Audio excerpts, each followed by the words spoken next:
It was a cold, rainy night when I received the call. The address led me to an old, abandoned toy factory on the edge of the city. The rain was pouring heavily, and thunder echoed through the empty streets. I was told that a toy family, the famous Poppy family, had been found dead inside the factory house. The family had 4 members: the father, a tall blue toy; the mother, a pink, smiling doll; and their 2 children, a small son and a little daughter. At first, it looked like a simple murder case, but something about this place felt wrong. When I arrived, the factory lights flickered as lightning flashed across the sky. The door creaked open slowly as I stepped inside. The air smelled like rust and old plastic. I turned on my flashlight, and that's when I saw the first clue. The blue father toy was lying on the floor in the living room. His body was broken, one arm ripped off like someone had violently pulled it apart. But something caught my attention. There were small, muddy footprints around him, not adult footprints, children's footprints. I knelt down and examined them carefully. Strange, I muttered. Why would the children's footprints be near the father's body? Then I noticed something else. A broken toy train was lying beside him, and inside the train was a small paper note. It read, "He was not supposed to know." At that moment, thunder roared outside. Something in this house was hiding the truth. I moved deeper into the house. In the kitchen, I found the pink mother doll sitting against the wall. Her head was tilted sideways, her plastic smile still frozen, but her body was cracked, like she had been smashed against something. The floor near her had scratches, deep claw-like marks. But the strange thing was, the marks were too small to belong to an adult. They looked like they came from tiny toy hands. Suddenly, the lights flickered again. For a second, I thought I saw something move in the hallway, but when I turned, there was nothing, only darkness. I followed the muddy footprints further down the hallway until I reached the children's bedroom. The door was slightly open. Rain tapped against the broken window.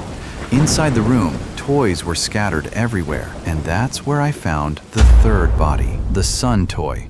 He was lying face down beside the bed, but unlike the others, his body wasn't damaged. He looked terrified. His eyes were wide open, as if he had seen something horrible before dying. Next to his hand was a crayon drawing on the wall, a drawing of the family standing together. But one thing was wrong. The daughter was drawn much bigger than everyone else, and she had sharp teeth. That drawing made my stomach turn. I turned slowly toward the closet. The closet door was shaking just slightly. I walked closer. My hand reached for the handle, and slowly I opened it. Inside the closet, sitting quietly in the darkness, was the little daughter toy. She was alive.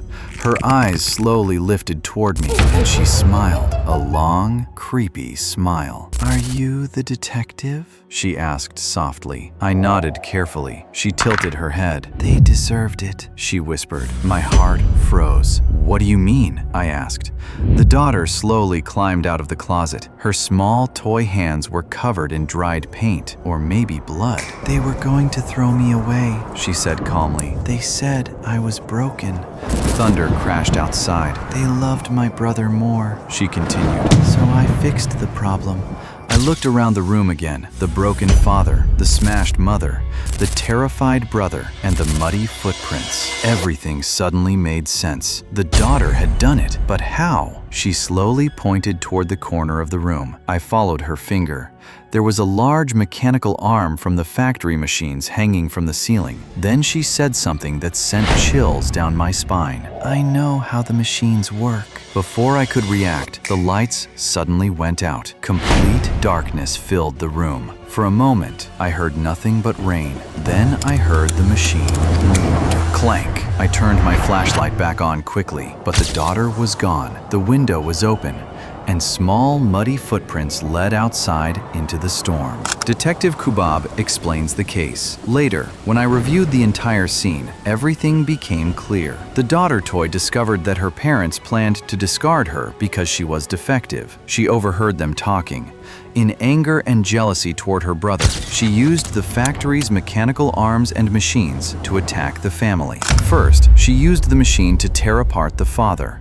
Then she pushed the mother against the kitchen wall, cracking her body. Finally, the brother discovered the truth and died of shock after seeing what she had done. But the most terrifying part? She escaped into the night, and somewhere out there, that smiling toy girl is still walking in the dark, waiting for her next family. And that was the night I solved the Poppy Playtime family murder mystery. But sometimes, when the rain falls late at night, I still wonder, did I really solve the case, or did the killer simply let me leave?